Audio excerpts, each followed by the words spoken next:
내 삶 깊은 어둠 속 주 계신 곳 찾았지만 그 어디에도 그가 보이지 않네. 그가 일하시나 내가 만날 수 없네. 그가 돌이켜도 배울 수 없네.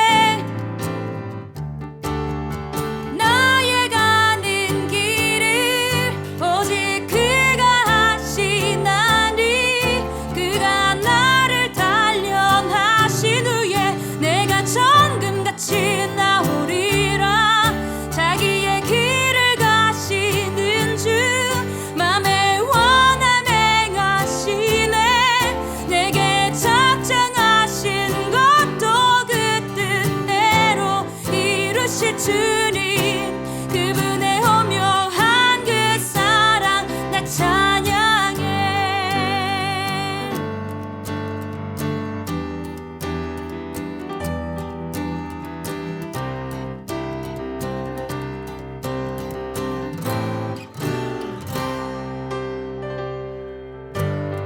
내 삶 깊은 어둠 속 주 계신 곳 찾았지만 그 어디에도 그가 보이지 않네.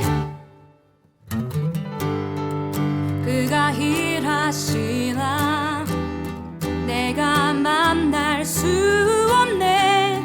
그가 돌이켜도 배울 수 없네.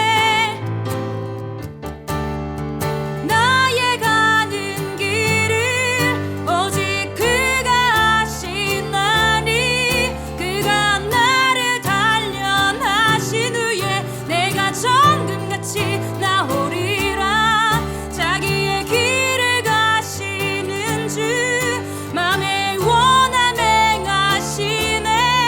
내게 작정하신 것도 그 뜻대로 이루실 주님. 나의 가는 길을 오직 그가 하시나니 그가 나를 단련하신 후에 내가 정금같이 나오리라. 자기의 길을 가시는 주 맘에 원함 행하시네. 내게 작정하신 것도 그 뜻대로 이루실 주님. 그분의 오묘한 그 사랑 나 찬양해. 그가 하시네 나의 길을.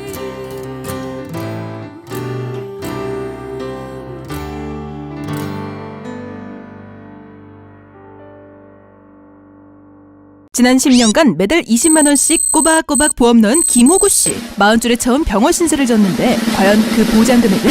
꼴랑 100만 원이요. 왜 이렇게 실망스러운 겁니까? 제가 뭘 잘못한 겁니까? 보험 손해보지 마세요. 최고의 전문가들이 본인에게 가장 적합한 보험으로 맞춤형 리모델링 해드립니다. 지금 바로 마이보험 체크하세요. 검색창에 마이보험 체크. 안녕하세요. 반갑습니다. 양삼TV 카타콤 3프로 목사 양삼입니다. 한국교회가 살 길 월요일에 만나는데요. 오늘은 녹화로 뵙습니다. 제가 좀 사정이 있어서 미리 사전 녹화합니다. 녹화 날짜는 3월 20날입니다. 네.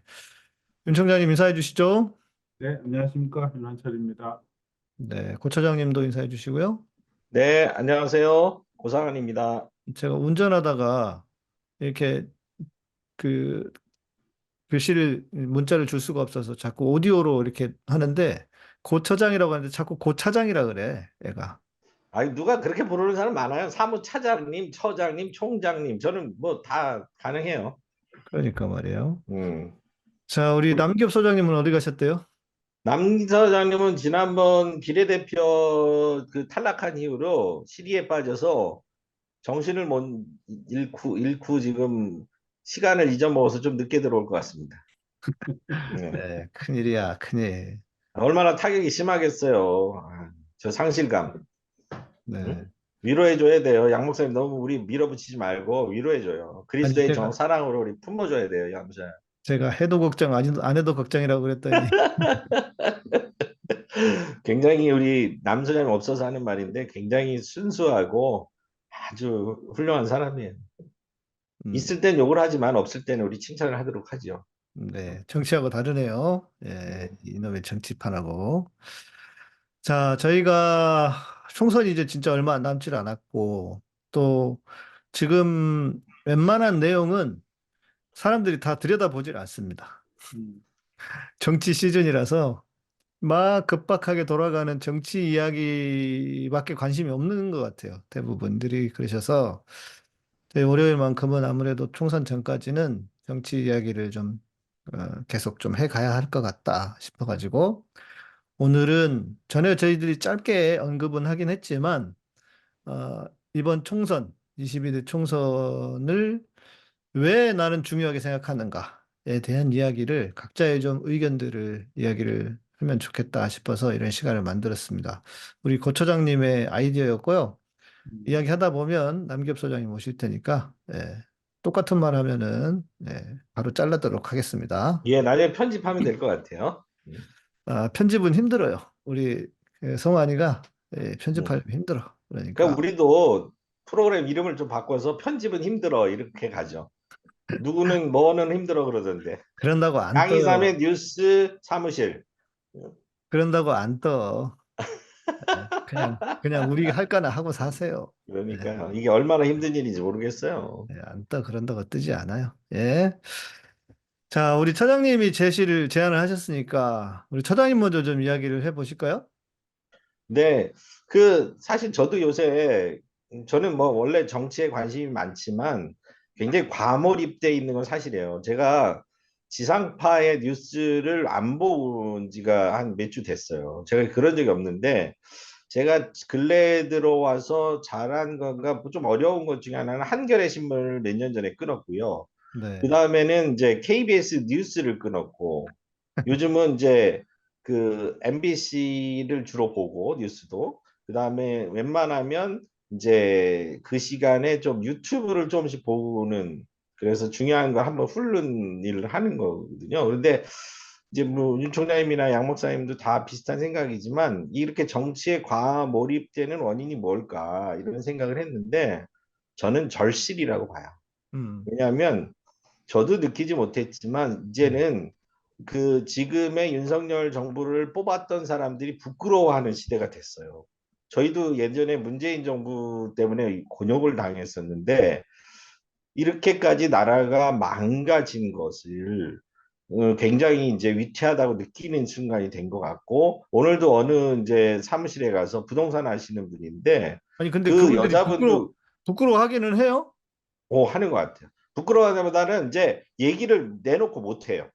그러니까 부동산에 음, 그 여자분도 이제 부동산에 민감하잖아요. 부동산 이런데. 그렇죠. 그러니까 그분이 하는 말이 제가 이제 경제에 대한 얘기를 좀 했죠. 굉장히 어렵다. 지금 상황이 어려운데 사람들이 체감을 못 하지만 근데 그런 분들은 더 체감을 하거든요. 이런 것들이 현실로 우리가 예언한 대로 나타나고 있기 때문에 저희가 이것이 적이다. 또 한 가지는 기독교인 입장에서 저희가 이제 김세현 박사님이 우리가 대선 전에 그 아합과 이세벨을 하면서 막 피를 토하듯이 저희 방송에 나와서 절규를 하셨는데 다들 웃었어요. 묵시록적인 조롱했어요. 상황이다. 조롱했어요. 그런데 지금 보세요. 그 예언처럼 이루어지고 있잖아요. 누가 지금 오늘도 보니까 뭐 그런 이제 그 보수 신문에서부터 김건희 리스크 또는 뭐 윤석열의 그 이종섭이나 이런 사람들 리스크들이 막 등장하는 이유가 뭐겠어요? 벌고 우리가 예언했던 일들이 진짜 현실화되지 않으면 좋겠는데 현실화되고 있다는 거죠. 이 아합과 이세벨의 그런 것들이 그냥 2년 사이에 화학 분위기들이 바뀌어 가는데 이제 그런 현상들이 이번 총선에 어느 정도의 심판의 역할을 할 거다. 이제 여기서 이제 오늘 그런 주제를 띄운 거는 과연 그리스도인들은 여기에 대해서 부끄럽고 윤 총장님 그런 얘기 이제 시국선명 이런 얘기도 하실 중간에 하시겠지만 진짜 부끄럽고 회개해야 된다. 우리가 잘못한 거다. 물론 저희가 뽑지는 않았지만 그리스도인들이 거의 대부분 그 사람을 뽑았다는 것에 대해서 이제 통회하고 자복하는 시기가 이번 총선이어야 된다. 이런 음. 생각을 해봤습니다. 네. 안 그래도 좀 전에 김세현 교수님을 뵀었습니다. 뵙고 전에 우리 방송했던 내용을 또 복기를 하면서 그럼 똑같은 다음 주에 방송 오십니까? 예, 제가 다른 그 외국에 나가시지 않는 걸 확인을 했고요. 예. 모셔보려고 노력을 하겠습니다. 근데 지금 고 처장님 말씀하신 그 말씀이 똑같이 나왔어요. 지난번에 우리가 묵시문학적으로 이 선거는 하나님 나라와 사단의 나라의 싸움이다. 이렇게 말씀을 하셨고, 윤석열이 되면은 굉장히 곤란하고 정말 혼란이 큰 혼란과 곤란이 벌어질 거다. 이렇게 예언을 하셨는데 그 이상의 현실이 지금 벌어지고 있지 않냐 그렇죠. 하는 말씀을 재확인을 하셨고요. 오셔가지고 이제 이번 선거를 위해서 어떤 활동이든 해야 된다 이런 말씀을 하고 가셨습니다. 음. 아이고, 그러니까 이 노 교수님이 얼마나 애타셨을까요? 그게 사실은 노 교수님도 뭐 그렇게 되기를 바라시진 않았을 텐데, 그죠? 예. 오늘 그, 듣자 하니까 사모님이 더 강하게 주장하신대요. 음. 그, 사모님도 이제 교수님인 걸로 알고 있는데 지금 이렇게 양심적이고 소신 있고 또 경력이 있고 덕망 있는 지도자분들이 참지 못하고 계신 겁니다. 그런데 이제 그럼에도 불구하고 소위 말하는 지식인 사회는 되게 조용합니다. 너무 음, 조용해요. 그거에 비하면. 근데 여튼 아까 고 처장님이 그 말씀해 주셨는데 잘 우리 시청자분들은 잘 모르실 거예요. 왜냐하면 기본적으로 저기 뉴스 안 본지 이제 뉴스 슬슬 안 보신다고 하는데 전 뉴스 안 본지 되게 오래됐고요. 지금 웬만한 소식들은 다는 다 유튜브를 통해서 그냥 다 접하고 있는 현실이고 뉴스는 뭐 가끔씩 유튜브로 저희 집은 TV를 켜지만 유튜브 아니면 넷플릭스예요. 스마트 음. TV로만 돼 있어가지고 거의 TV는 축구 볼 때 아니면 켤 일이 거의 없는 공중파로 가거나 이쪽으로 갈 때는 거의 없는 요새는 축구마저도 IP로 나오죠. 그렇죠, 그렇죠. 그래서 죄송합니다. 지난번 김세현 교수님에 대한 소위 말해서 교계에 어떤 반응이 있었는지를 저희 시청자분들은 잘 모르실 거예요. 왜냐면 그쪽은 잘 들여다보질 않기 때문에 어떤 반응들이 있었는지도 좀 알려주셔야 될 것 같은데요. 네, 윤 총장님이 그 내막을 한번 전개를 다시 한번 이렇게 알려주시면 좋을 것 같아요. 그 우리가 성명서 쓰고 이렇게 했던 내용들. 어, 그러니까 우리 그 교수님이 우리 방송에서 말씀하신 뒤에 있었던 일 말이에요. 네네네네. 네. 일단 대중적으로는 우리 방송을 누군가가 짧게 편집을 했죠. 그래가지고 재업로드를 했어요. 유튜브에. 한 40분짜리로. 맞아요, 맞아요. 본 것 같아요. 그러니까 그 재업로드한 영상이 굉장히 많이 돌았어요. 그리스도인들한테. 그래가지고 미국을 통해서 미국에 있는 교포가 그 영상을 우리 강경민 목사님한테 보내고 강 목사님이 저한테 거기서 저를 발견하고 저한테 이렇게 격려 전화를 하시는 그런 일까지 벌어졌고 그다음에 이제 성명서를 그때 발표를 했지 않습니까? 예, 이 대통령 선거에 즈음한 그리스도인의 성명을 발표를 했는데 그 성명에 이제 서명자들이 한 700명 넘어갔어요. 예, 그러면서 이제 반향을 일으키기는 했습니다. 그러나 우리가 이제 알다시피 이 선거의 결과를 뒤집을 만큼이 되지 못했다는 거. 이 대목이 사실은 여태까지 우리의 그 과제와 아주 머리 아픈 현실로 남아있지 않나 생각이 듭니다. 그 대목에서 조금 아까웠던 거는 뭐냐면 사실 저희가 이제 노 목사님들, 노 교수님들이 그런 성명을 하고 이런 예언들을 할 때 사실은 젊은 층이나 좀 진보적인 지식인 층에서 굉장히 신랄한 비판이 있었어요. 첫 번째가 이세벨이라는 그 비유에 대한 여성 비하적이다. 그리고 이게 성경을 그렇게 특정인에게 대입하는 게 맞냐? 이런 식의 논쟁들이 좀 있었어요. 그런데 우리가 이제 그 바람을 맞으면서도 아니다. 이거는 우리가 해야 될 이 시대의 소명이다라고 했는데 결국은 그런 분들이 그 0.75%에 들어가는 거예요. 그러니까 이재명과 윤석열 차이의 그분들이 저는 그 지대가 그런 분들이라고 그래요. 이 사람들이 윤석열이 되든 이재명이 되든 다 똑같을 거라고 생각한 사람들. 그런 사람들로 인해서 저는 그리고 그때 당시에 이제 그 정의당 심상정 후보를 찍었던 사람들이 대부분 누가 돼도 된다라는 식으로 안일하게 대응했던 것이 저희한테 굉장히 뼈 아팠던 대목인 것 같아요.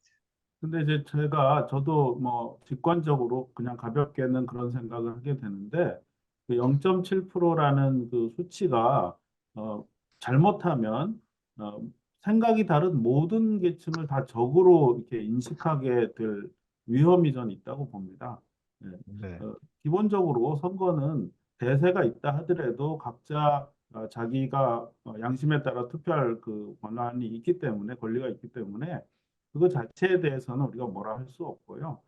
그러나 지금 말씀하신 예를 들어서 아홉과 이세벨의 비율을 들었다 해서 그것이 여성에 대한 비하다라고 한다든지, 그다음에 우리가 그 무속에 대한 우려를 이제 발표를 하고 대화에도 넣었지 않습니까?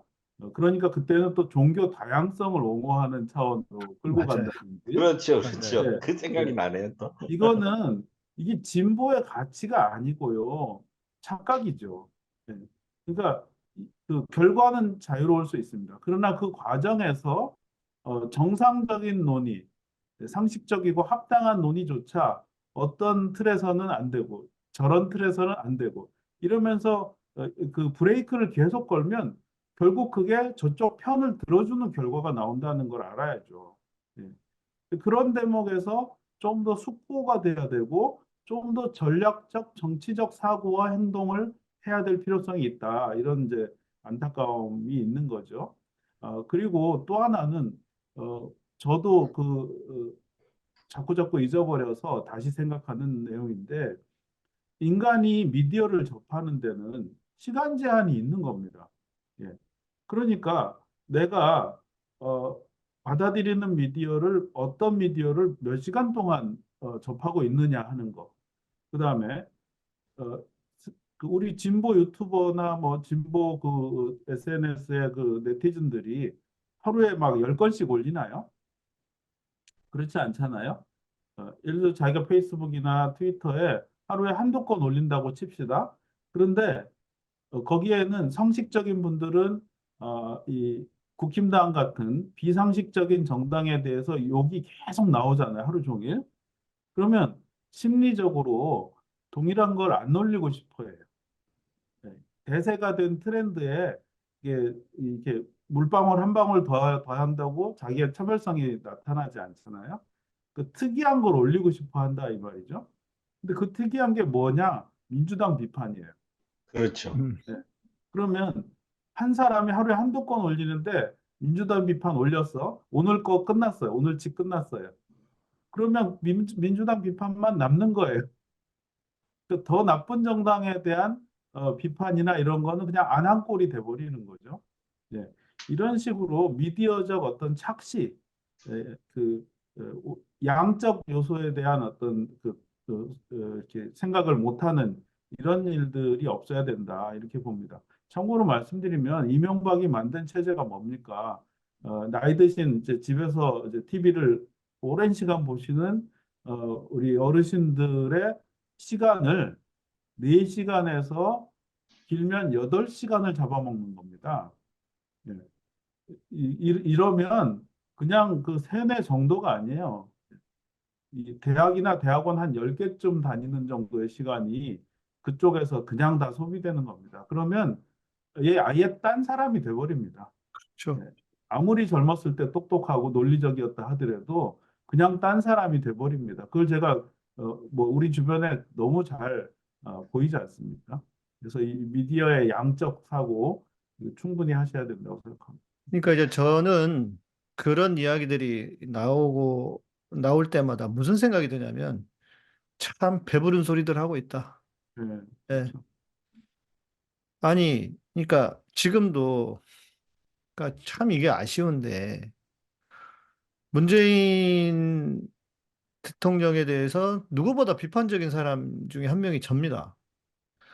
그러면 그때 당시에 문재인이 답답하고 문재인이 싫고 뭐 그렇다고 해서 그래서 윤석열을 찍었냐고요. 그래서 그 결과가 뭐가 됐어요, 지금. 그 찍은 사람들이 얼마나 지금 피를 철철 흘리면서 피해를 보고 있습니까? 오늘 그 하나 소식 들어보니까 러시아에서 우리 아마 선교하시던 분인 것 같아요. 음, 탄핵에서 그분이 지금 그 구금되셨대요. 그렇죠. 간첩 혐의로. 간첩 혐의로. 음, 그러니까 다 외교 관련한 분들이 얘기하시는 게 뭐냐면 러시아하고 사이가 좋았으면 이런 일 일어나지도 않고 일어났다 하더라도 금세 해결이 된다. 음, 그런데 지금 경제에서부터 어디 하나 심지어 이제 외교적인 것까지 우리에게 피해가 오는 우리에게 현실이 되는 나에게 피해가 오는 그런 상황을 지금 맞이하고 있다 우리가. 그러니까 참 언론에 속아서 언론에서 그렇게 이야기하지 않았으면 또 그렇게까지 속지는 않았겠죠.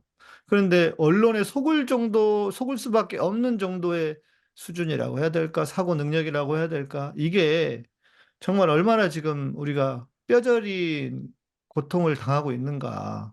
그래서 저는 제발, 이제 총장님 말씀하신 것처럼 그렇게 하면 좀 멋있어 보이거든요. 나는 이놈도 까고 저놈도 까고 나는 가운데에서 내가 이렇게, 아닙니다. 뭐, 네, 나는 이렇게 멋있어 그렇죠. 보이거든요. 맞습니다. 공정하다는 뭐 어떤 네, 착각 네. 그런 걸 수도 있는. 그러니까 그게 왜 질린 게 왜 나오냐면 그 박용진이나 이런 사람들 민주당원들에게 철저히 외면을 받잖아요. 저는 어떻게 보냐면 그 사람이 그런 얘기 할 수 있다고 봐요. 그런데 문제는 너무 심하게 그 내부에서 자기의 존재를 드러내려는 정치를 하는 것은 저는 반대예요. 왜냐하면 자기의 존재감은 자기 내부에서 어느 정도의 목소리를 통해서 내야 되는데 남에게 이롭게 할 정도의 그런 심한 비난, 대표적인 게 이낙연 아닙니까? 이재명을 대장동에 끌어넣어가지고 대통령이 되는 거를 막았고 결국 나중에 자기가 어려울 것 같으니까 당을 차려서 나갔는데 거기 따라 나가는 사람들 대부분들이 자신이 매스컴에 나간다라는 것 때문에 자꾸 그런 얘기를 하는 거지. 그게 먹히거든요. 왜냐면 잘 불러주고 또 나가면 또 쏠쏠하잖아요. 자기 인기도 좋아지고. 그래서 그런 사람들이 패널로 보수 종편이나 이런 데까지 나가가지고 맨날 민주당을 까요. 이상민님 대표적이잖아요. 그 육선 한 사람이 갑자기 가가지고 뭐 이렇게 빨간 옷 갈아입잖아요. 그리고 부의장 했던 사람도 갈아입고.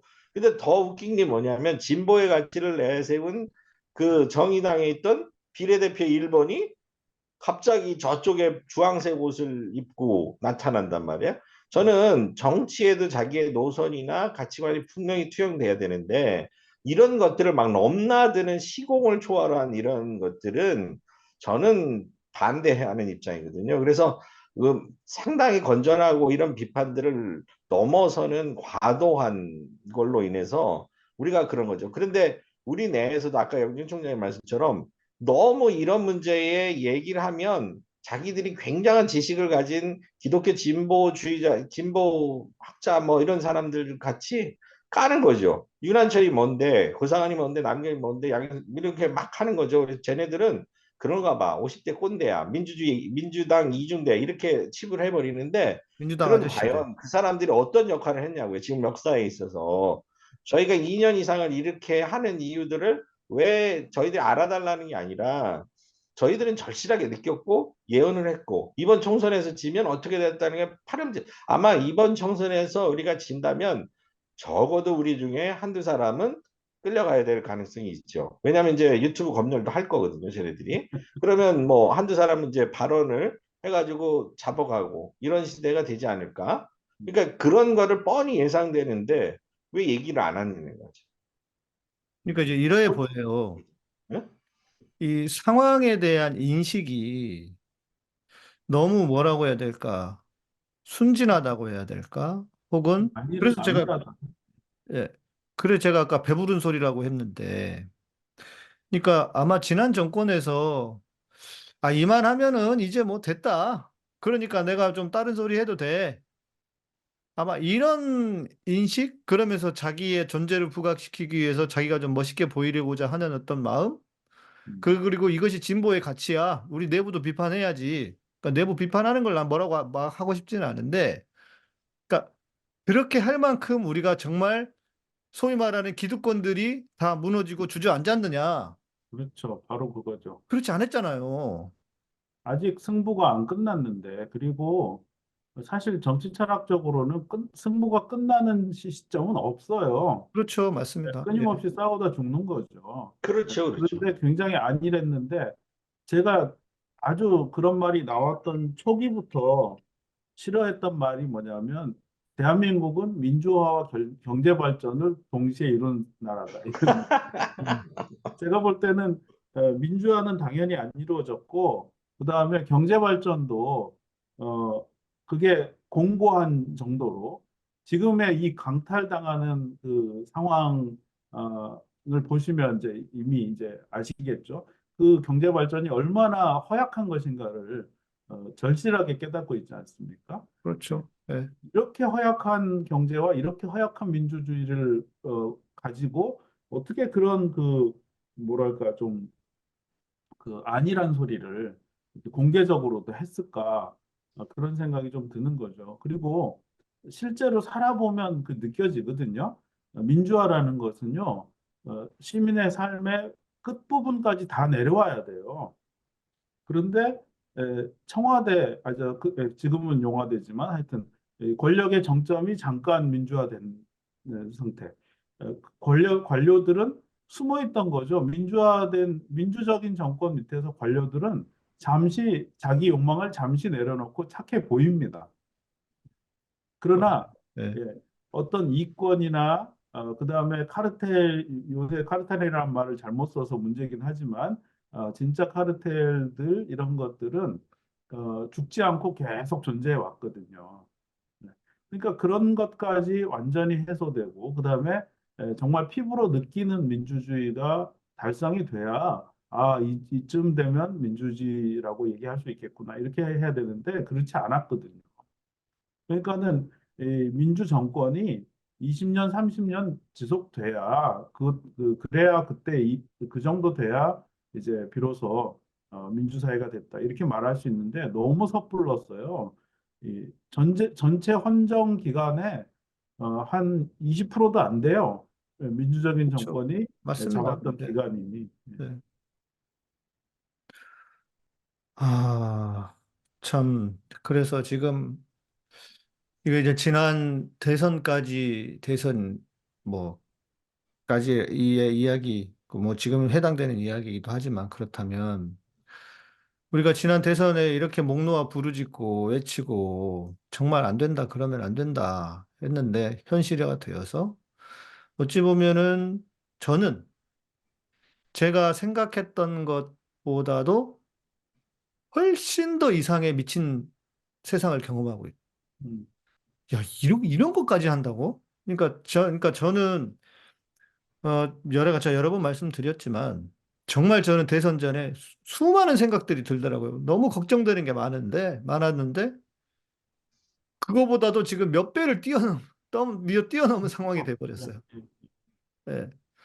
근데 그러면 만약에 이번 총선에서 어 지금 제가 볼 때 현재로는 지금 우리가 녹화하는 현재로는 뭐 여당이 승리할 기미는 잘 보이지 않는데 그럼에도 만약에 이게 여당이 승리를 했다?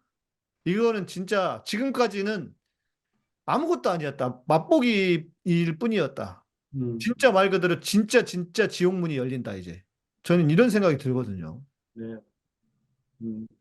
일단 지금 현재 상태에서도 그 여소야대 아닙니까? 음.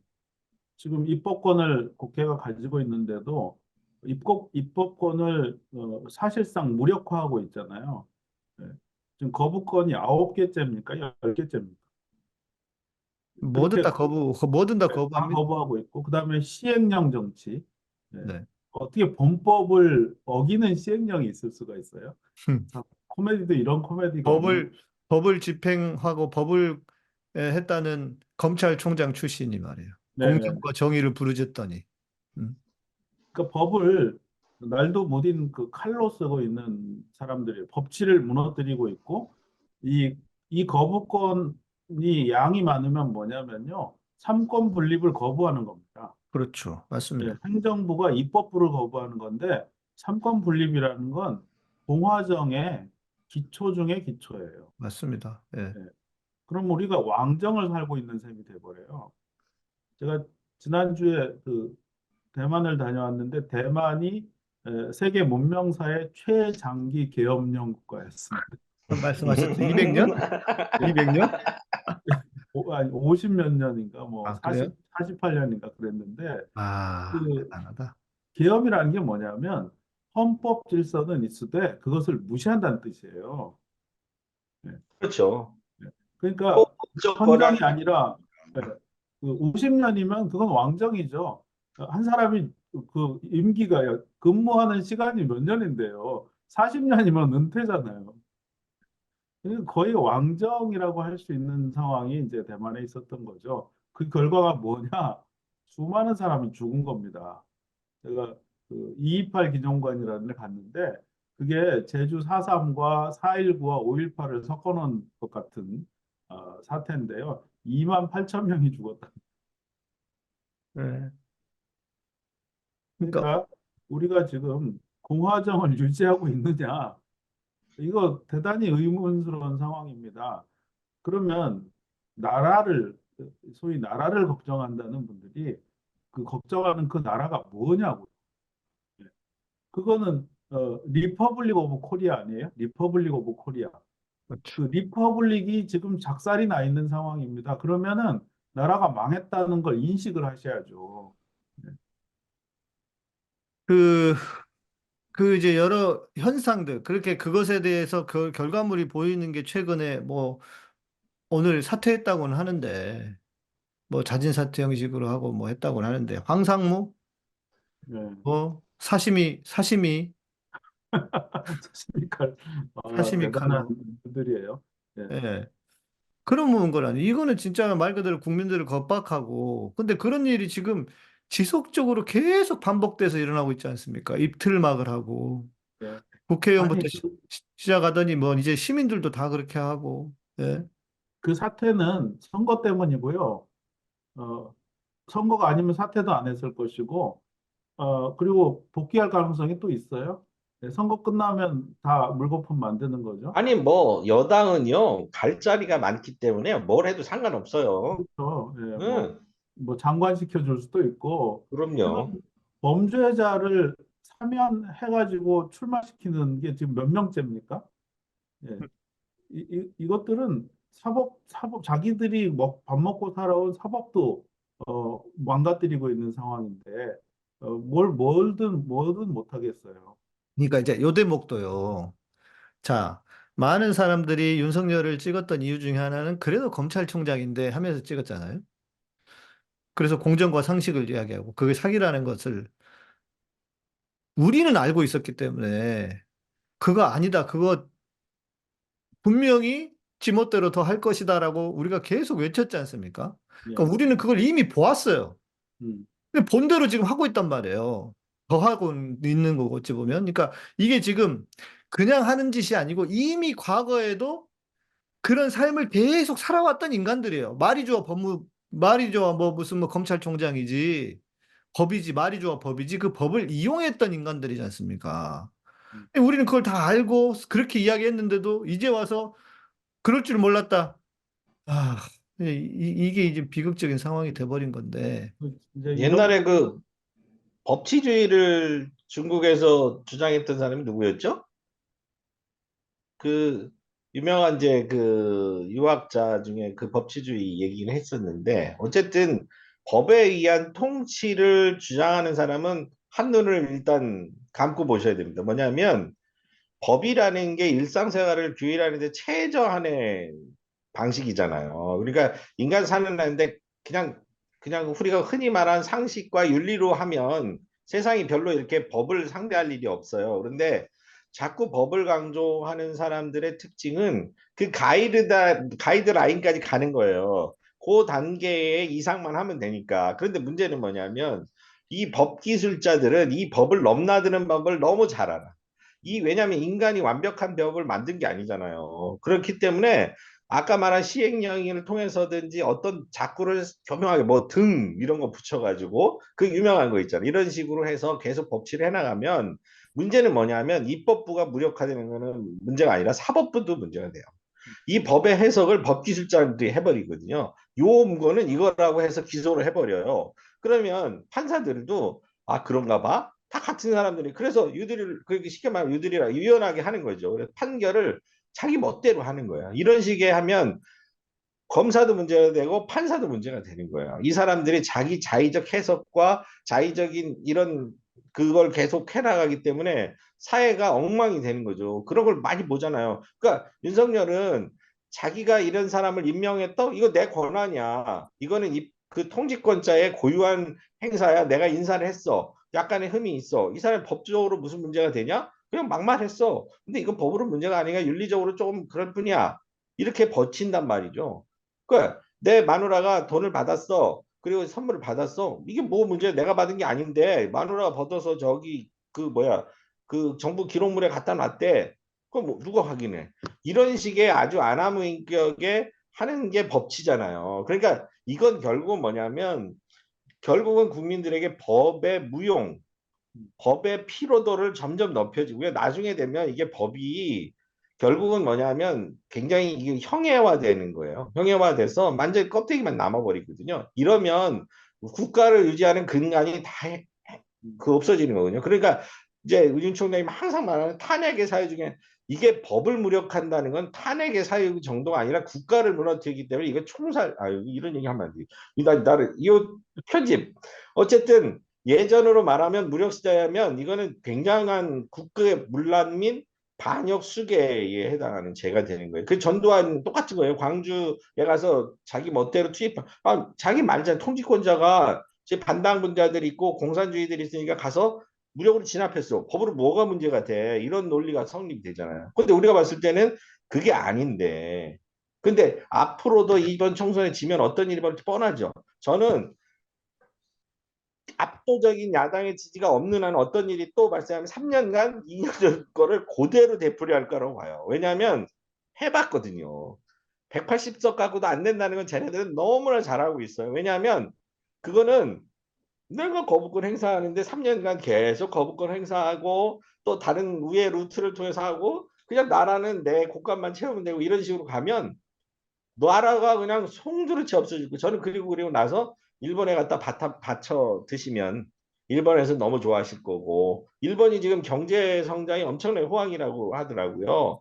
그래서 이제 환율도 반등할 거라는 얘기가 나오는데 결국 뭐냐? 남 좋은 일 다 시키고 우리나라는 북한하고 척쳐서 북한하고 맨날 긴장 상태 이어지고 러시아 중국과 외교도 안 되고 미국에 종속되고 이런 상황이 계속 벌어지는 건 한탄스러운 거죠. 2년 보셨잖아요. 보셨으면 3년을 예측할 수가 있잖아요. 그죠? 그래서 이 대목에서 이번 선거에 하나의 중요한 의미를 찾을 수 있는데요.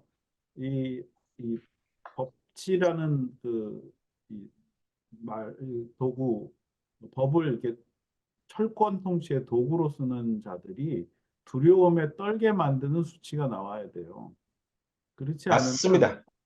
그렇지 않으면 안 돼. 지금 이제 고처장님 말씀하셨고 우리가 목도하다시피 현재 다수당인데도 입법을 못하고 폭주를 막지를 못하고 있잖아요.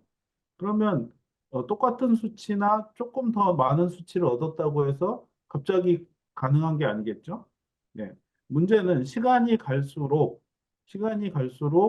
민의를 거스르는 정권이 소멸한다는 그 위기의식을 유발을 해야 됩니다. 네. 근데 유발을 하면 쟤들은 정직하게 개선하지는 않을 거예요. 다른 꼼수를 내겠죠. 예, 그거에 대해서도 끊임없이 말을 하고 이렇게 정치 활동을 통해서 움직이기는 해야 됩니다. 그러나 그거를 하려면 적어도 현재 이상의 여권 의석수가 필요한 거죠. 예. 그러니까 그걸 믿자는 얘기가 아니에요. 다수 의석을 만들어주고 믿었다가 이제 발등찍힌 사례가 많지 않습니까? 예, 그걸 믿자는 얘기가 아니라 그건 기본이다. 기본으로 깔아놓고 시민들은 계속해서 저항을 해야 된다. 말을 해야 되고 어떤 입틀막을 당하더라도 말을 해야죠. 입을 벌려야죠. 그런 게 중요하다고 생각합니다. 그리고 오늘 뭐 국민의힘에서 뭐 이러다가는 백석도 못 하겠다 뭐 이런 얘기가 나왔다고 그러더라고요. 그런데 잘 생각해 보세요.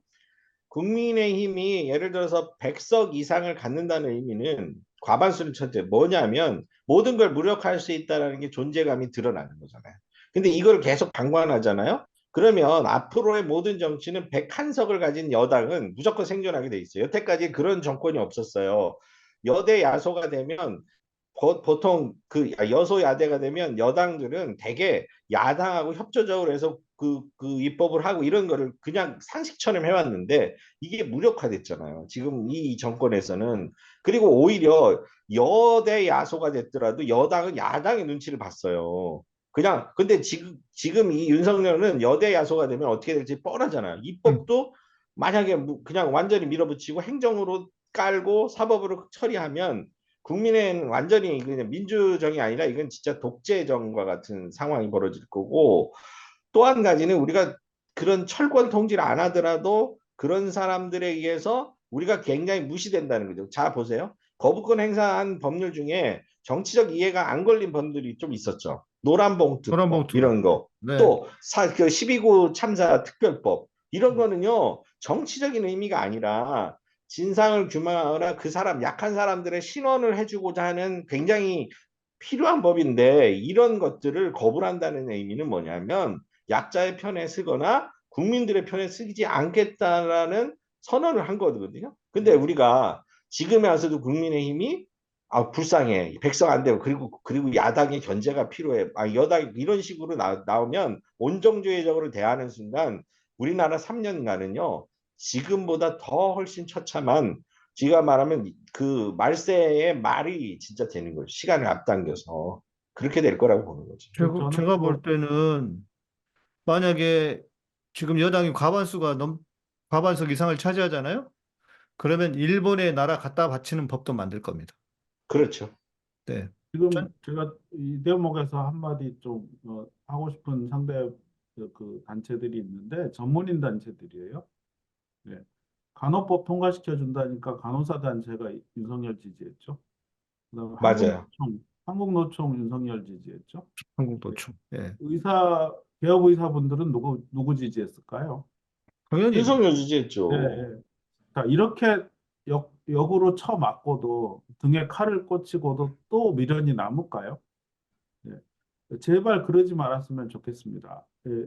물론 그분들은 다른 정권에서도 자기들의 소원을 못 이루니까 이쪽으로 틀었는지는 모르겠는데요.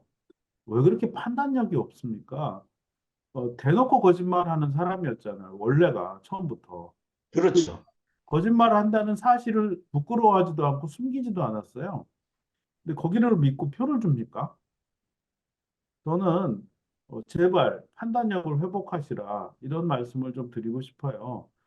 그리고 지금 이게 재밌는 건지 우리 자해인지 모르겠는데 삼성이 엄청난 손해를 보고 있습니다. 그렇죠. 반도체 장사 못하고 있어요. 이걸 전자도 엉망이 됐어요. 전자도 지금. 어디서 벌충할지는 모르겠어요. 어떤 분들은 지금 2,000명 증원 얘기가 결과적으로는 그 의료 체계를 붕괴시키는 게 목적이라는 의심도. 아, 맞아요. 예. 그러면 누가 이익을 보느냐? 보험업계가 이제 그 미국 사보험 말씀하시는 사보험 거죠. 예. 시장이 이익을 본다 이거예요. 그러면 반도체에서 망한 삼성이 보험회사로 다 흥할 수 있을지 모르겠는데 영리병원. 국립병원이나 네. 그렇죠. 이제 팔아먹는 거죠. 삼성의 큰 꿈이 그거 아닙니까? 영리병원. 그리고 삼성이 저걸 하잖아요. 그 바이오 산업 하잖아요. 이런 것도 다 관련이 있다고 저는 봐요. 관련이 있다는 거예요. 그런데 그거는 불확실한 거예요. 그거를 우리 국민들이 놔둘까요? 자기들의 직접적 그 이해관계가 얽혀 있는데 저는 어쩔 때는 뭐 삼성이 굉장히 스마트한 기업이라고들 얘기하는데 제가 볼 때는 안 그렇거든요. 우연히 돈 벌고 오히려 더 망해가는 느낌이 많이 들어요. 예. 그렇게 우연에 기대지 말고 사랑받는 기업이 좀 돼보세요. 예. 이미 국민들의 글렀어요, 제가 볼 때는. 아니 네. 근데 그게 자기네 이익에도 부합한다니까요. 그렇죠, 그 물론. 이익에도. 어, 근데 윤석열이 뭐 자기 이익에 부합하는 걸 알고 뭐 모르고 저렇습니까? 예. 근데 저는 그 총장님 말씀해 주신 말씀에 이렇게 이야기를 하고 싶어요. 아주 유명한 말 아닙니까? 한 번 속으면 속인 놈이 나쁜 놈이지만 자꾸 속으면 속은 놈도 나쁜 놈인 거예요. 그렇죠. 속은 놈이 사기꾼이죠. 예, 속은 놈도 나쁜 놈인 거예요. 그러니까 제발 이번에도 역시 혹시나 하고 아이고 제발 그런 일은 있지 않았으면 좋겠고.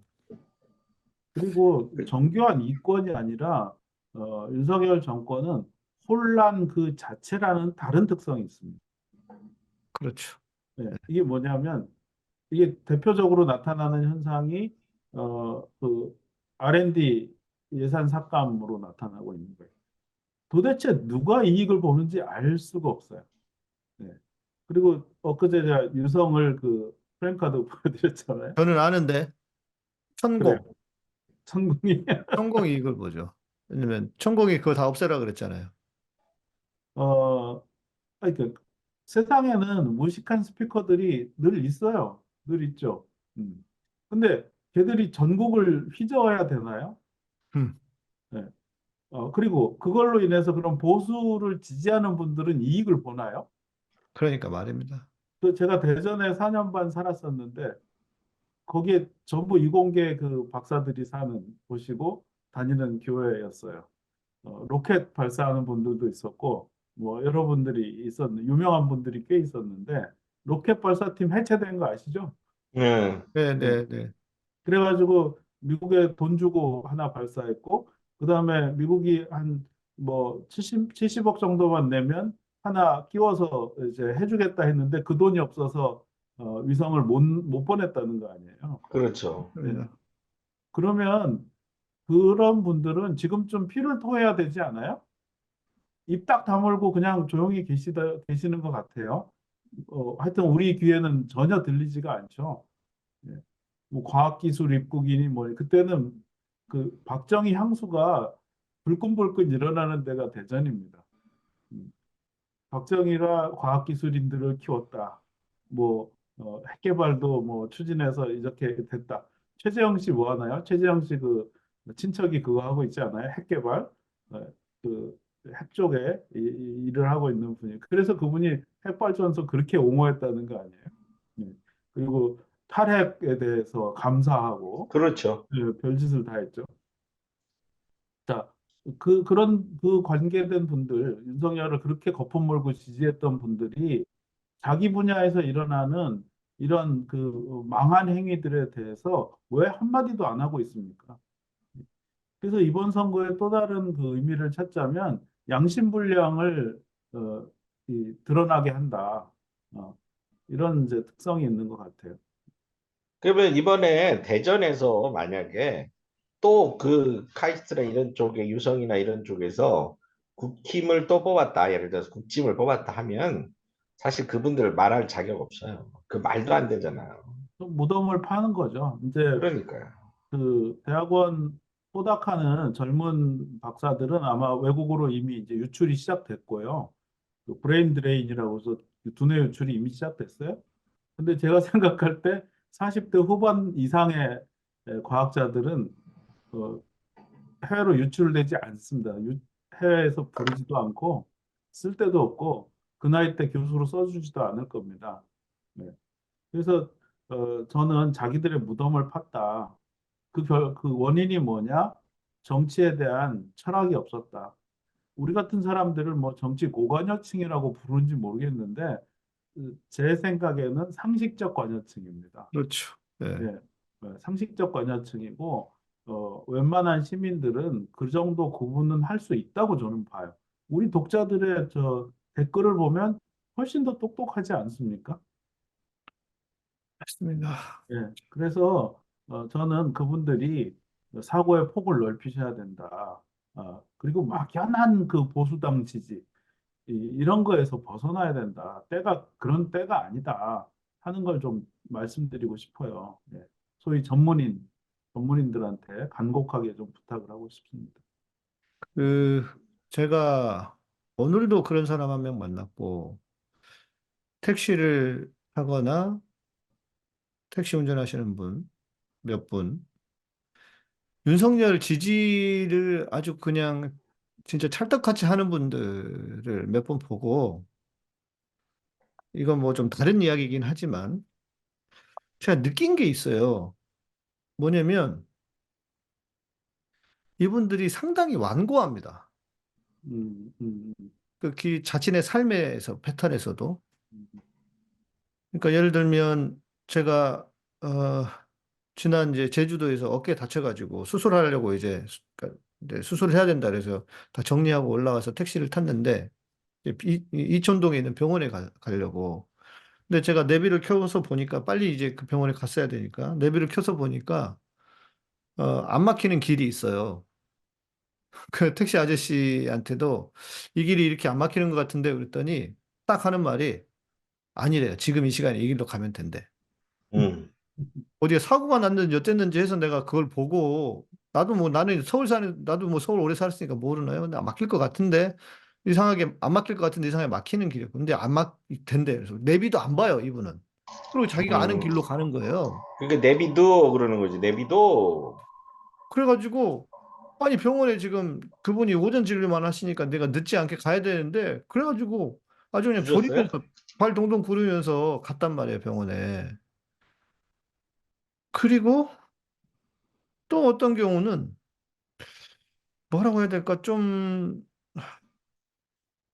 아예 안 친절한 건 아니에요. 그런데 남을 배려하는 배려하는 태도가 좀 떨어져. 근데 이게 그 몸에 그 사람 그냥 삶이 배어 있는 것 같아. 제가 딱 느낌 보니까 아, 저 사람 좀 나한테 뭐 내가 불만 있나? 나한테 불만 있나? 나한테 불만 있나가 아니고 사람한테 왜 저러지 하는 느낌이 있었는데 그렇다고 해서 완전히 그러지는 않아. 근데 보니까 제가 느낀 게 뭐냐면 아, 저 사람은 폭이 요만큼밖에 안 되는구나. 음. 그래서 제가 좀 불현듯 이 윤석열을 지지하는 사람들 좀 연구를 좀 해보고 싶다는 생각이 들 정도로 완고하거나 그리고 뭐랄까 남을 배려하는 마음이 너무 좀 좁다거나 이런 느낌을 가지고 있었는데 아, 그래서 그런 사람들이 윤석열을 지지하나 보다. 그리고 저런 수구적인 세력들을 지지하나 보다. 뭐 이런 생각까지 좀 해보게 됐어요. 하도 답답해서 그랬는지. 제가 좀 화제를 제가 좀 돌려보고 싶어서 이제 남 소장도 땀을 삘삘 걸리면서 왔는데 그 이제 그리스도인 얘기를 좀 해보면 저희가 이제 교회 다닐 때 좋아하는 성경의 인물들이 많잖아요. 예수님 빼고 그래.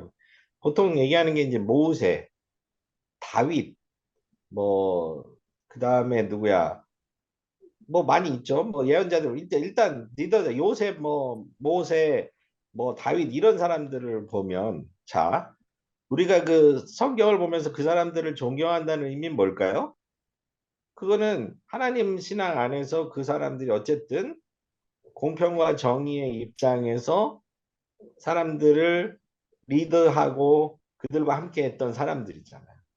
근데 우리가 윤석열을 왜 아합이라는 인물에 비유를 하고 그 사람이 폭군이라고 얘기하는지를 보면 성경에 다 나와 있거든요. 근데 그런 성경은 보잖아요.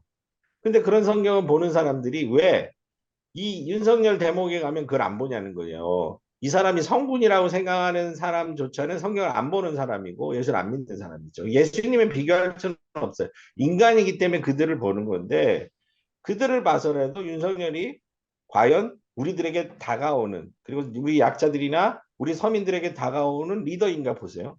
지금 어제 가서 웃기는 거 나왔잖아요. 양재역에 있는 하나로마트에 가가지고 대파 한 단을 들고 그때 또 세일하고 해가지고 어떻게 맞췄는데 870 몇 원이라고 그랬대.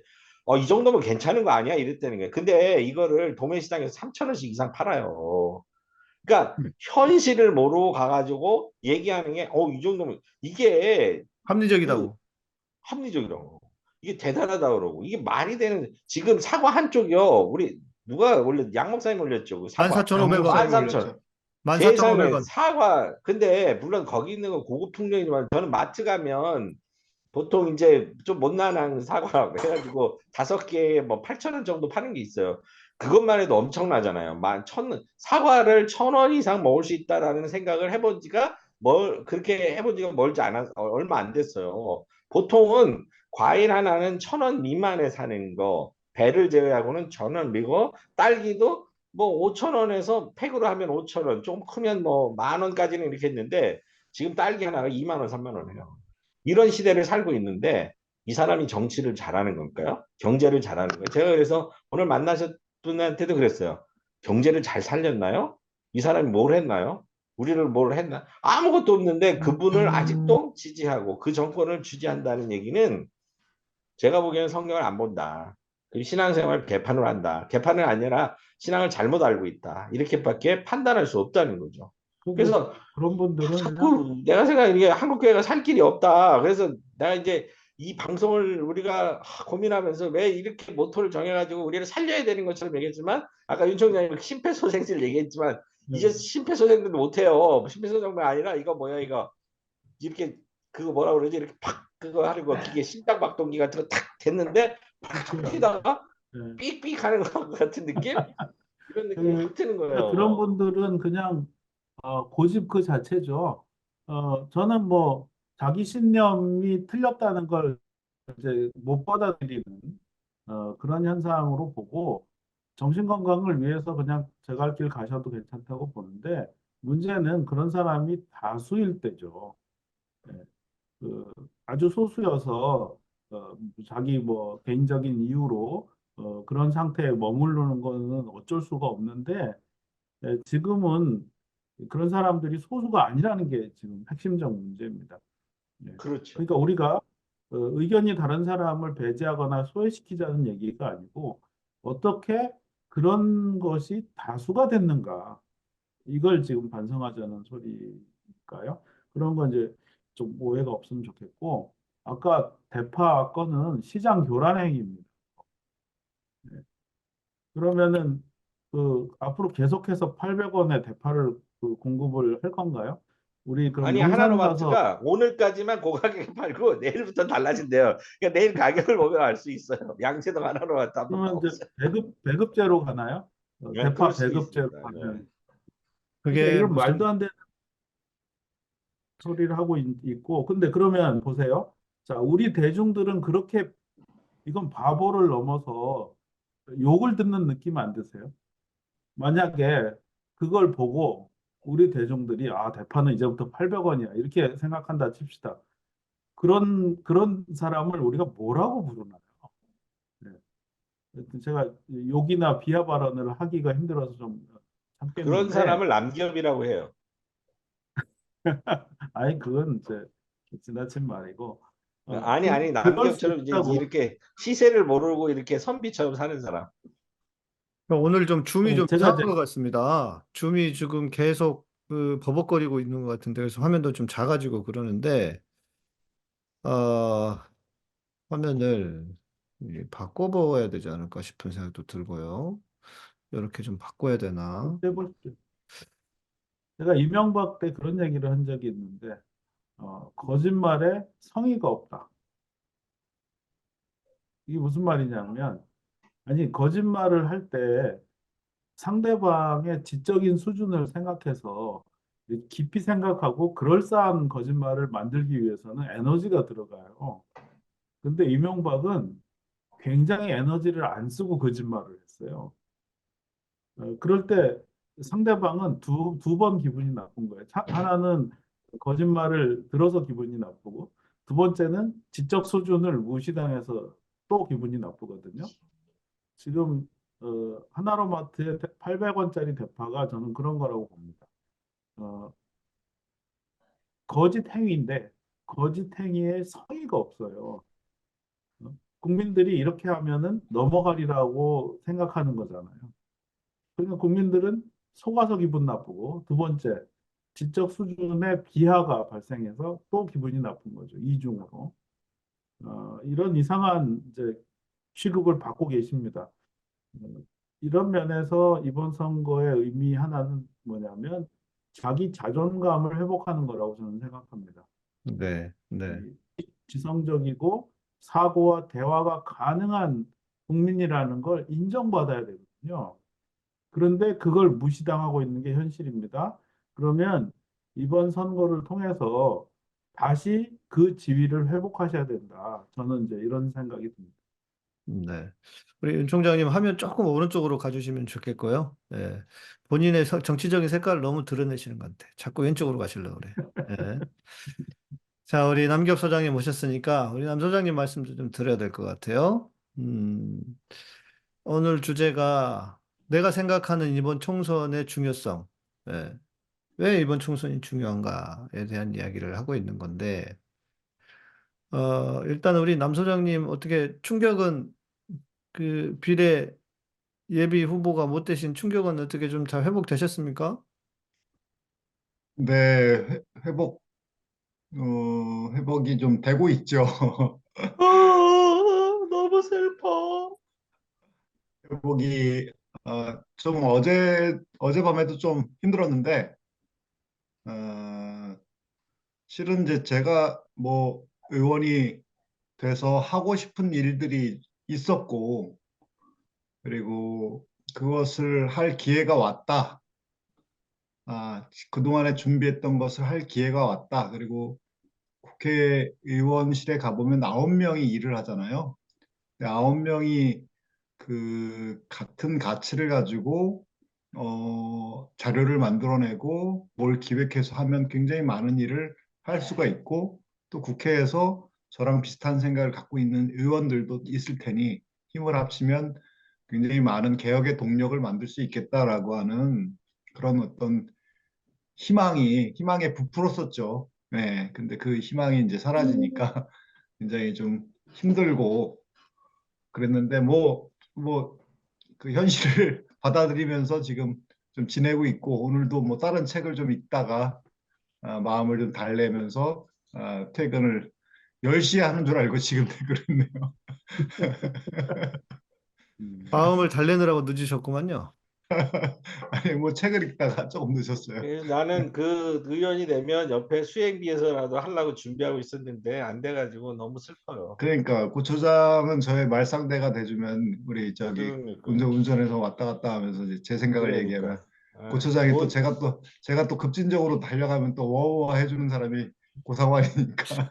어, 아유, 김치국들 참 빨리도 드셨다. 네. 아유, 우리 인생은 망했나 봐.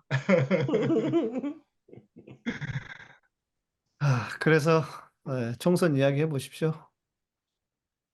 예, 뭐, 저의 뭐 어떤 비례에 들어가느냐, 안 들어가느냐하고 무관하게, 뭐, 제가 여기 계신 분들 4명, 우리 저를 포함한 4명이 다 바랬었고, 지금 뭐 이 방송을 들으시는 분들이 다 바라는 윤석열을 빨리 끌어내리는 게 정말 가능하냐라고 하는 것에 저는 관심이 많고, 그걸 넘어서 이제 새로운 질서를 만들어내야 되는데 그동안 사실 뭐 그냥 뭐 우리가 흔히 하는 말로 진보하는 그 진보 민주 진보 세력이 집권을 한 이후에 사실 평화를 항구적으로 정착시키거나 아니면 불평등을 굉장히 해소하고 우리 사회의 뭐 교육의 문제, 제가 집중하고 있는 부동산 문제를 해결하지 못했거든요. 그러면서 계속해서 반동이 온 거거든요.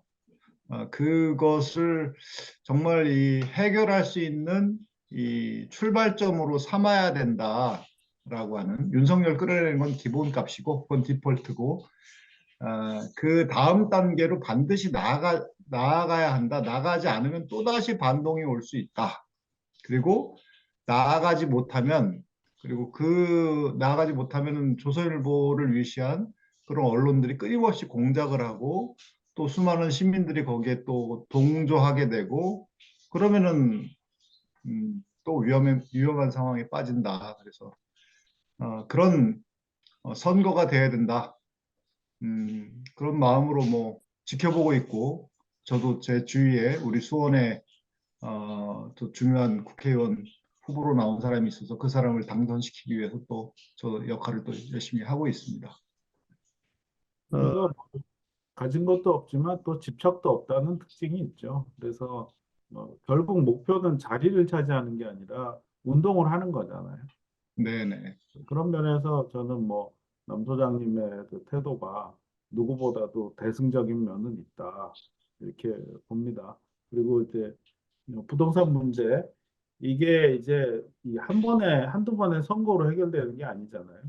그렇죠. 네. 꾸준하고 지속적인 운동이 필요한 거니까 역시나 팀워크로 가야 된다.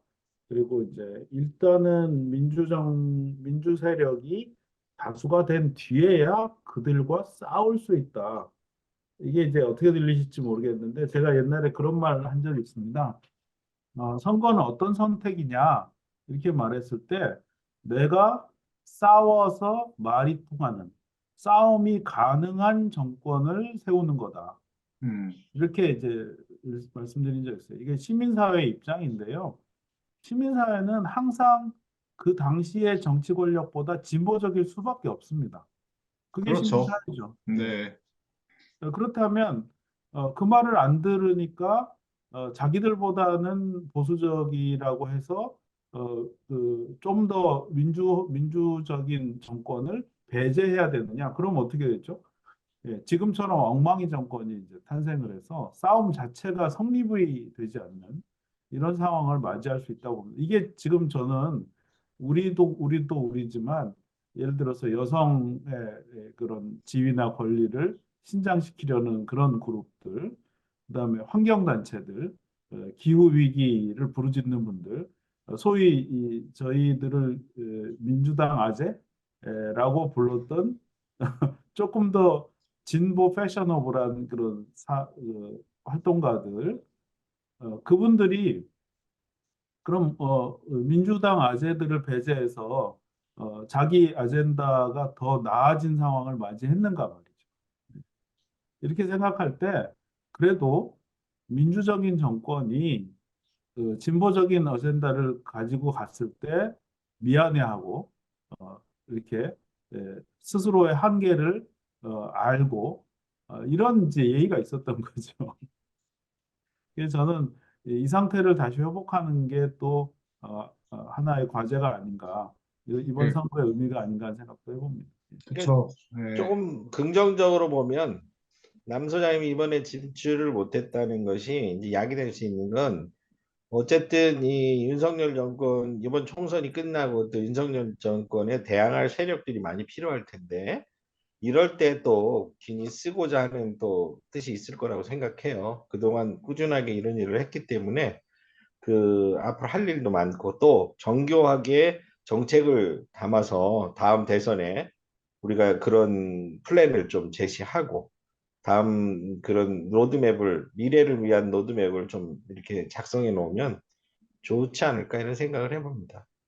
제가 개인적으로 지난주 화요일이네요. 제가 그 출마 선언을 국회에서 했었는데요. 그때 월요일 날 밤에 우리가 방송이 끝나고 그다음에 출마 선언문을 이제 그때 11시 반부터 뜨기 시작했는데 그때에 제 그 쓰면서 자연스럽게 나온 말이 제가 제2의 조봉암이 되겠습니다라고 하는 말이 제가 물론 이제 출마하고 그러니까 뭐 흥분 상태에 있으니까 그런 말이 막 나올 수도 있지만 그런데 그 말이 저에게도 되게 도전적이었고 저에게도 충격이었어요. 그래서 그 다음날 아침에 그 말을 지울까 말까 막 그러다가 아니야, 조봉암의 길을 가야지라고 생각을 이제 한 게 저에게 조봉암이라고 하는 사람이 물론 역사적인 인물이고 제가 뭐 농지개혁이나 이런 걸 연구했기 때문에 조봉암이라는 사람을 알고 있지만 내가 그 사람이 되야겠다라고 하는 생각은 처음 해봤어요. 음, 예, 처음 해봤기 때문에 그건 저에게는 일종의 하나의 사건이었어요. 내가 조봉암이 되겠다라고 하는 건. 음, 네, 근데 고추장이 알고 있듯이 조봉암은 1959년에 우리 이승만 사법살인을 당했던 사법살인을 당했어요. 그러면 국가보안. 잘못하면 윤석열한테 사법살인 당하는 거 아니야? 아, 위험해. 그래서 하나님이 나를 그 정도 보호하시려고 안 인물이라도 했나 봐. 됐으면 좋겠다, 좀. 아니, 그 그러니까. 친구는 그런 걸 몰라. 아니 근데 이제 물론 남 소장이 그 위험한 그 모서리까지 갔다 온 셈인데 우리가 어떤 가치든지 추구하려고 들잖아요. 그러면 예수님께서 당하셨던 고난, 희생 이 자리가 딱 하나 보이는 거잖아요. 그렇죠. 네. 네. 예상이 돼요. 그- 예상이 네, 돼요. 그런 네. 그런 경험을 해봤다는 건 좀 의미 있는 일이죠. 네, 네.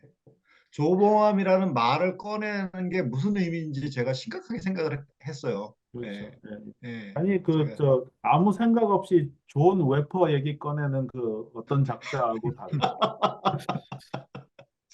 그, 예, 이 얘기를 좀 해야 될 것 같습니다. 이제 좀 있으면 이제 마무리를 할 시간이 다가오고 있어서.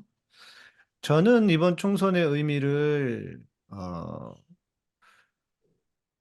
새로운 나라를 만드는 시작이어야 한다. 예, 분기점이 되게 해야 한다. 어찌됐건 우리는 한번 큰 실패를 했습니다. 예, 지난 정권에서 촛불로 세운 정권이 개혁을 전혀 해내지 않았기 때문에 검찰개혁이든 언론개혁이든 다음 정권에서 하게 하자. 이랬다고 하니까요, 청와대가.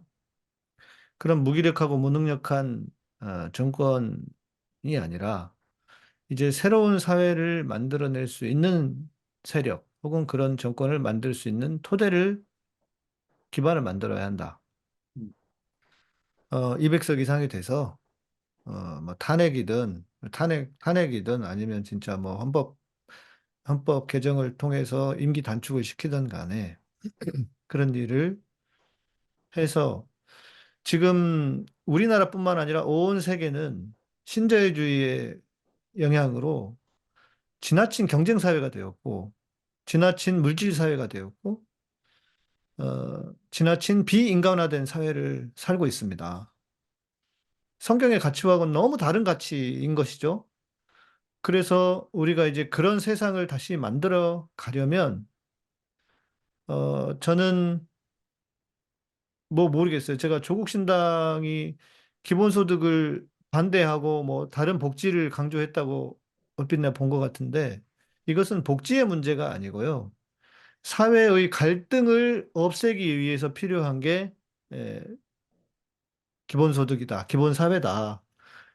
한국 사람들은 그 어느 나라보다도 훨씬 더 생존 불안을 겪고 있습니다.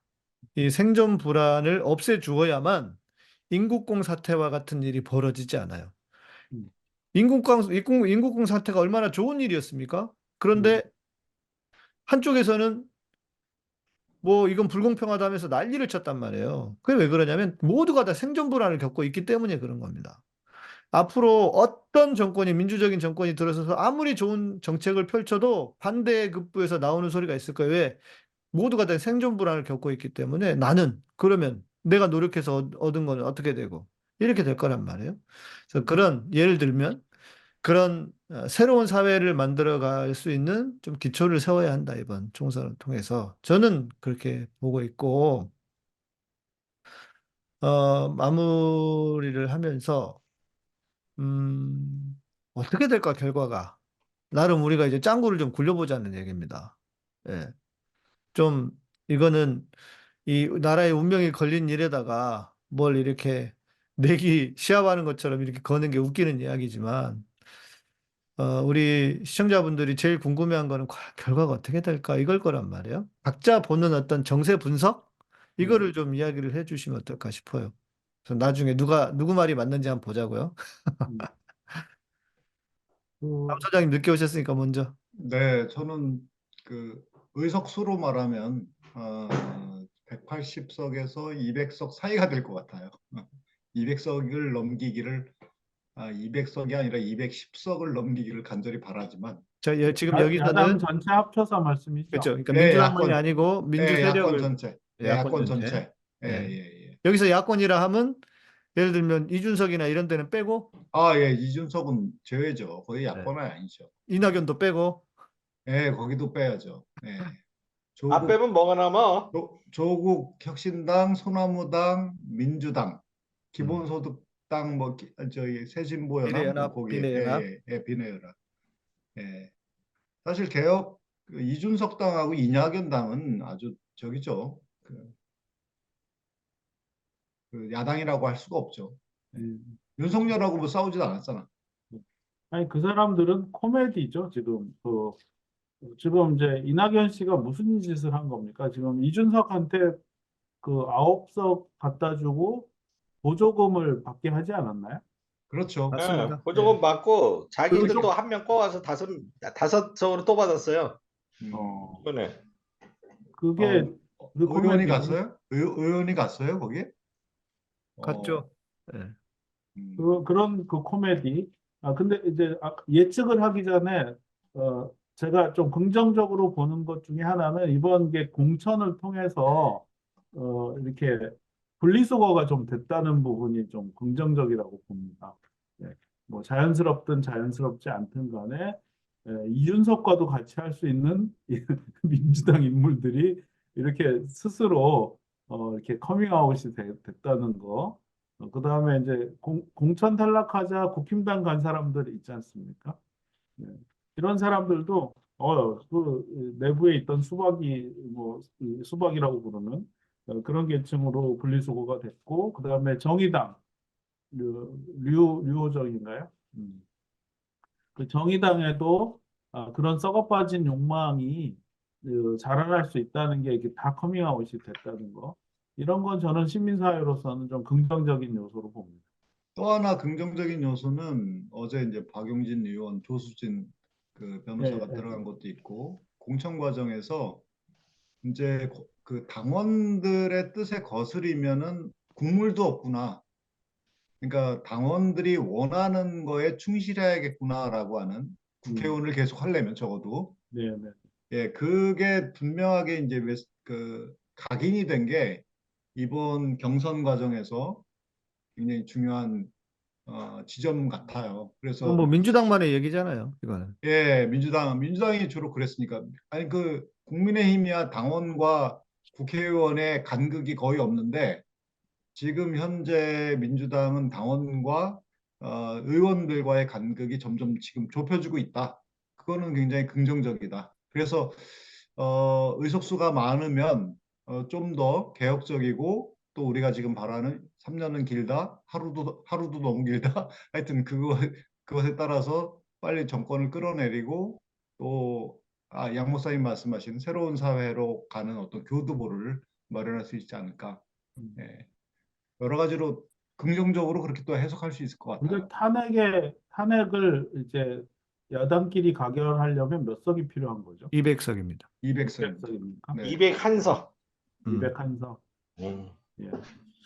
그게 달성되면 참 좋기는 하겠는데, 그러려면 필요한 의석수는 210석이에요. 왜 그러냐면, 선거 끝나면 검찰이 가만히 있을 것 같습니까? 그렇겠죠. 예, 온갖 또 딴지를 걸어서 선거법 위반 뭐 이런 거 덮어 씌우려고 할 겁니다. 그래서 한 10명은 뒤흔들려고 노력을 할 거고요. 그렇게 그래서 되면 210석이라고 얘기하는 사람들이 있더라고요. 예, 그래서 그쪽을 떨려나가는 가면 것까지 예, 로스까지 포함을 해야 이게 목표치가 나와요. 예. 그러자면 지금보다는 훨씬 더 강한 야당 지지세가 저는 필요하다. 이렇게 이제 봐지네요. 그러니까 만약에 그런 일이 벌어진다면 빨리 움직여야 될 것 같고요. 검찰이 손을 쓰기 전에 네, 최대한 그렇죠. 빨리 신속하게 전광석화처럼 움직여야 하고 지지를 받았기 때문에 야당이. 그리고 제가 염려하는 거는 뭐 그 이낙연이나 이준석도 한두 석 정도는 분명히 받을 확률이 있단 말입니다. 그러면 걔네들이 캐스팅 보트가 될 수도 있지 않을까 하는 염려. 맞습니다. 맞습니다. 그렇죠. 예, 그건 네, 아주 안 좋은 케이스일 텐데 네. 그걸 좀 막는 방법이 없을까? 예. 저는 그런 면에서 이제 조국 혁신당이 어느 정도의 일정한 표를 얻는다면, 예를 들어서 거기하고 진보당, 비례민주연합, 민주비례연합이 원내 교섭단체를 결성해야 된다라고 봐요. 그러니까 연합해서 20석 이상을 확보하면 3당 체제로 가면 3당 체제에서는 이제 야당 두 당이 어쨌든 거대 야당 그 당들이 그래도 원내 교섭단체하고 교섭을 해야 되거든요. 그러면 그게 상당한 역할을 할 수 있어요. 예전에 이제 그런 경우들이 있었던 것처럼 그런 것을 보고요. 뭐 민주당이든 야당이든 어쨌든 선명한 야당들이 많은 의석을 갖는 것을 목표로 하지만 이제 변수는 뭐냐면 앞으로 남은 한 20일 동안에 엄청난 쇼들이 벌어질 가능성이 오늘부터 보이기 시작했다는 거죠. 왜냐하면 윤석열이 자기가 뭐 이런 모양새 전해서 그리고 또 한 가지는 저희가 이제 이쪽의 야당들이 거만해지면 보수 세력이 결집하는 거는 굉장히 또 보이거든요. 그러니까 저는 어쨌든 윤석열의 무능으로 인해서 어부지리를 얻으려고 조심하는 것보다는 윤석열이 무능하고 부패했다는 걸 더 부각시키면서 심하게 싸우면서 각을 세우면서 선거에 임하고 그리고 끝나자마자부터 강하게 특검법이나 이런 걸 밀어붙이는 거예요. 또 너 거부권 행사하면 저는 만약에 200석이 안 되면 어떤 형 전략이냐면 법을 한 주구장창 100개를 만들어서 올리는 거예요. 그래서 다 특검법 트랙에다가 그 패스트 트랙에 올려놓으면 내 180일인가요? 이따가는 쭈르르 날라오거든요. 그러니까 그렇게라도 저들을 위협하지 않으면 저는 안 된다고 봐요. 그러니까 저는 180석 200 더해서 우리가 안전하게 했으면 좋겠지만 그런 것들이 문제가 아니라 우리가 어떻게 싸우느냐. 그리고 국회가 공전하느냐 이런 문제 갖고 싸울 필요가 저는 없다고 보는 거거든요. 왜냐하면 싸울 때는 아주 선명하게 싸우고 타협할 때는 확실하게 그 문제에서 타협해야 되는데 지난 이 민주당이 좀 무능했다는 얘기가 그거잖아요. 어정쩡한 그 안에서 뭐 이렇게 어정쩡하게 가면 결국 3년간 질질 또 끌려간다는 거죠. 그러면 아무것도 안 돼요. 그러니까 그래서 지금 어쨌든 해봐야 되는 거죠. 우리가 그 합의의 정치를 좋아하는 평화로운 시민들입니다. 기본적으로. 그러나 지금은 적이 보통이 아닌 거예요. 거의 전쟁에 가까운 상태입니다. 그러면 어줍지 않게 점잖게 해라, 부드럽게 해라, 평화롭게 해라 이런 말은 소용이 없는 소리예요. 맞습니다. 네. 그 적은 약해졌을 때 그런 소리를 합니다. 그러나 저는 앞으로 몇 개의 정권이 민주정권으로 쭉 이어지기 전까지는 이 전쟁 상황을 잊으면 안 된다고 저는 생각을 해요. 기득권을 차지하거나 놓지 않으려는 자들의 그 발악은 끝이 없습니다. 그렇기 때문에 당분간은 전쟁 상황이기 때문에 전략적으로 움직여야 되는 겁니다. 예컨대 그 뭐 보세요. 지난번에 조홍천이나 이런 사람들을 하는 걸 보면 당대표가 이제 불체포 특권을 써야 되느냐 말아야 되느냐 이렇게 했을 때 지극히 샌님 같은 소리를 하지 않습니까? 특권을 내려놔야 된다고. 예. 그게 뭐 하는 짓입니까? 그거는 상대방이 굉장히 젠틀하게 합의의 정치에 순순히 응하는 상대방일 때 하는 소리죠. 적인데 적의가 뚜렷한데 그런 소리를 하면 그거는 제정신이 아닌 거라고 볼 수 있죠.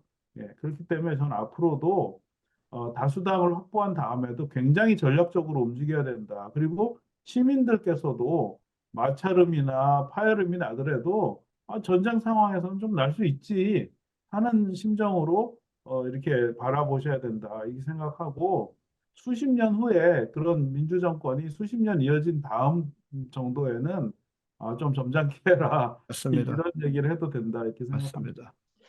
저는 윤 총장님이 제일 온화하고 온건하다고 생각할 때 가끔 보면 제일 싸움꾼이에요. 저는 윤 총장님이 저런 모습을 보면서 내가 굉장히 온건하다는 느낌을 많이 받아요. 제가 북한에 가서 바뀌는 모드가 이거예요. 네. 제 그 생활기록부에 온순함 이렇게 써 있어요. 북한 생활기록부에 남한 이거 생활기록부에 그게 써 있는데 북한에 가는 순간 싸움닭으로 딱 바뀌는데 북에 갈 때. 가끔 국가보안법에 위반되는구만. 국가보안법에 충실한 거죠. 가끔 가다가 남한에서 제가 이기고 싶은 상대가 있잖아요. 그러면 제가 속으로 이렇게 생각해요. 쟤를 북한이라고 잠시 생각하자. 예. 어. 그러면은 이제 제가 지지 않습니다. 그 지금 현재 만약에 내일 투표하잖아요. 그러면 저는 한 200석 이상도 나올 수 있다고 생각합니다. 내일 투표하면. 왜냐하면 지금 악재들이 너무 많아요. 음, 여당에. 그리고 그게 쌓이고 쌓이고 쌓였다가 뭐 지금 도주대사에다가 사시미 뭐 수석에다가 어 근데 앞으로의 시간이 뭐 한 3주 좀 남았나요? 근데 또 어떤 변수가 또 벌어질지 몰라요. 실은 뭐 북풍도 어 북한이 협조를 해줄지 모르겠지만 아무튼 북풍도 돌발 변수가 될 수도 있고 근데 다행이고 좋은 것은 이제 정치 여론 분석가들이나 정치 평론가들이 주로 한 달 전에 선거 한 달 전에 생긴 여론은 여간해서 잘 뒤집어지지 않는다. 큰 흐름이. 그리고 중도에서는 어 취임하고 한 2달 이후로 부정적인 여론이 변하지 않았다. 음, 그런 차원에서 아마 민주당이 압승하는 것으로 보는 분들이 있더라고요. 이게 변수가 없다고 하는 전제입니다. 어떤 변수가 있을지 모르고 지금 얼마나 그 짱구를 굴리겠습니까? 물론 제가 어젠가 들은 이야기는 지금 윤석열이가 꼭지 돌아가지고 야 총선이고 나발이고 한동훈이 들어오라 그래. 저는 먼저 일단 잡아뜨리고 봐야 되겠다. 이런 분위기가 있다고 합니다.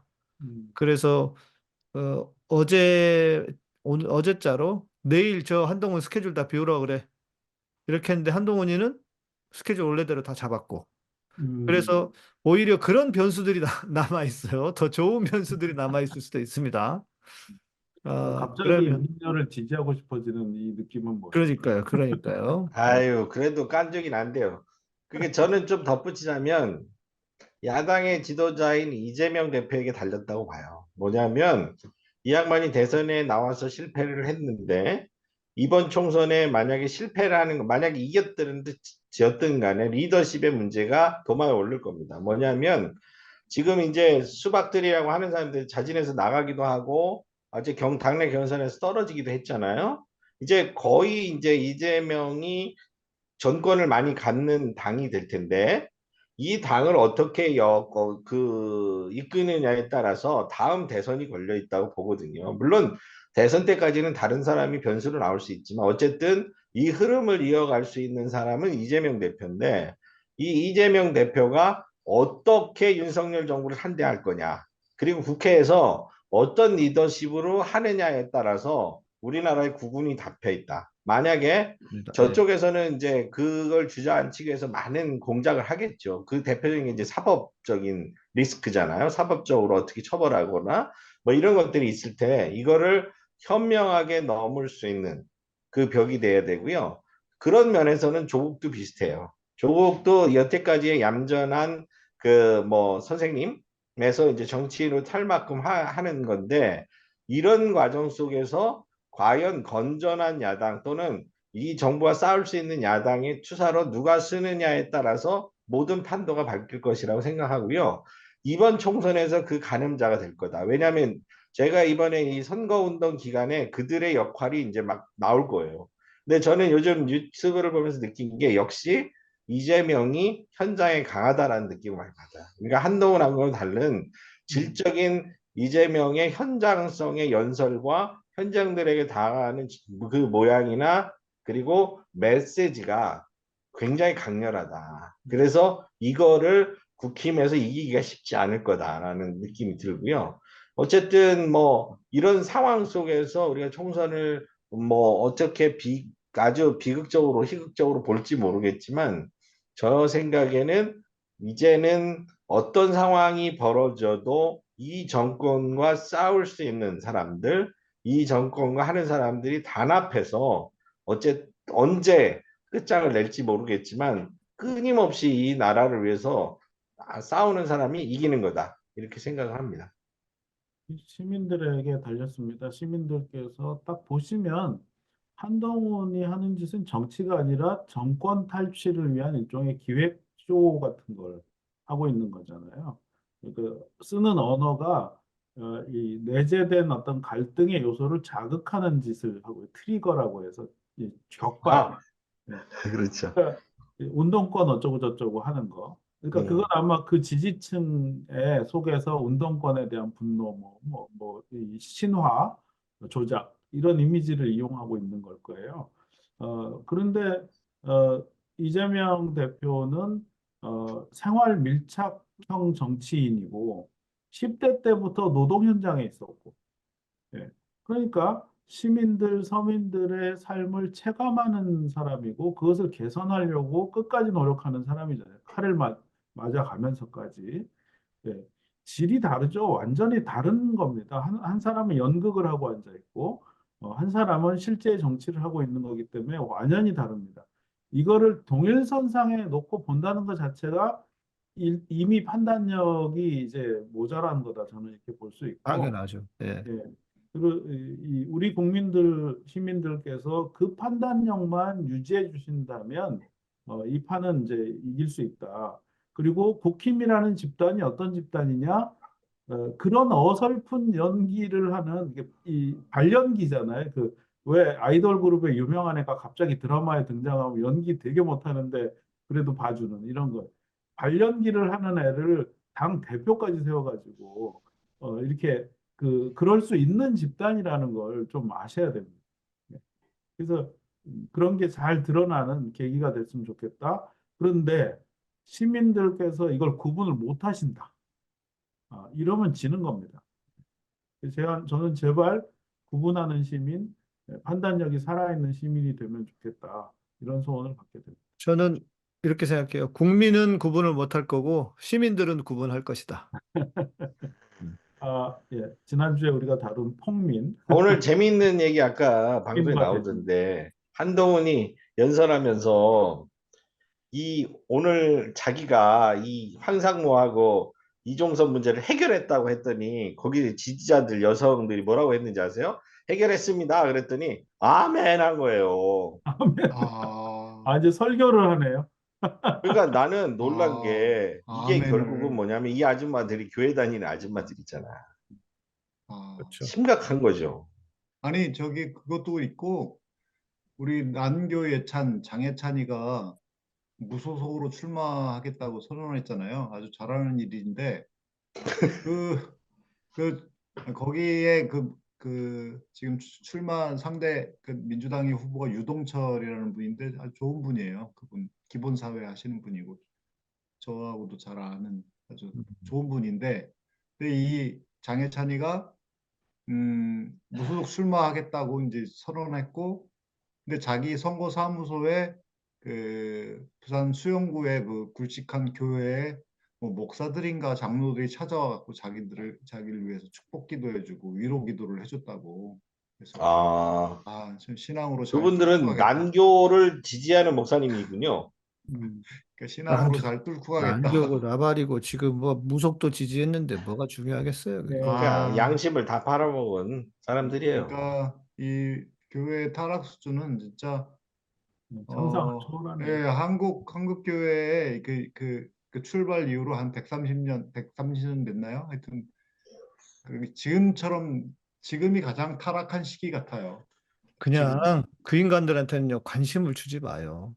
어차피 네. 끝난 인간들이기 때문에. 네. 제가 말씀드렸잖아요. 교회라고 하면 안 된다고 그것들은. 자, 오늘 또 아마 저희가 총선 전까지 몇 번 방송이 남아서 또 계속 이야기를 해 가게 될 겁니다. 뭐 다음 주에는 우리 아합과 이세벨이 원쪽에서 나오신다는 소식이 있어요. 나오십니까? 우리 저기 지금 김세훈 윤 총장님이 교수님? 열심히 교섭하고 계신데요. 출연료가 조금 부족한 것 같아서 여러분들이 후원을 기다립니다. 유언, 11만 원만 드리면 되는데 유언비어를 부가세 포함해서. 발표하면, 유언비어를 발표하면 윤석상에서는 잡혀갑니다. 압수수색 당합니다. 네, 우리 야권의 압도적인 승리가 필요합니다. 우리 모두 힘을 모으시고 기도해 주시고 그 좋은 세상 만들기 위해서 다시 한번 힘을 좀 모아 주셨으면 좋겠습니다. 오늘은 저희 여기까지 하고요. 저희는 다음 시간에 잘하면 김세윤 교수님을 모시겠다. 우리 윤 총장님께 달려있다. 예. 여기 우리 양희삼 목사님의 그 선생님이잖아요, 선생님. 네. 네. 네. 아마 뭐 안 오시면 배반이야, 배반. 그러니까. 으악! 칼 뒤지고 뭐고 다 없어, 씨. 네.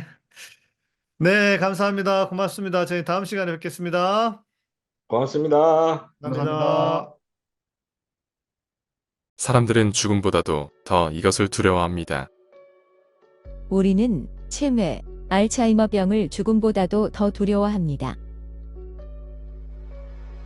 환자뿐 아니라 가족들에게 오히려 더 끔찍합니다. 대부분의 가정에서 환자를 24시간 동안 몇 년 내내 보살피기란 사실상 불가능합니다. 언제 끝날지 모르는 치료, 게다가 엄청난 재정적 부담.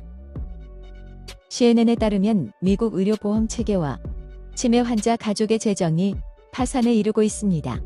젊은 생산 연령 인구가 점점 줄어들면서 가정과 사회는 치매 환자를 제대로 돌볼 재정적 여유가 없습니다. 환자와 그 가족들의 자살률이 치솟고 있습니다. 아시아 국가들, 특히 한국에서 많은 노인 자살은 대부분 치매와 관련이 있습니다.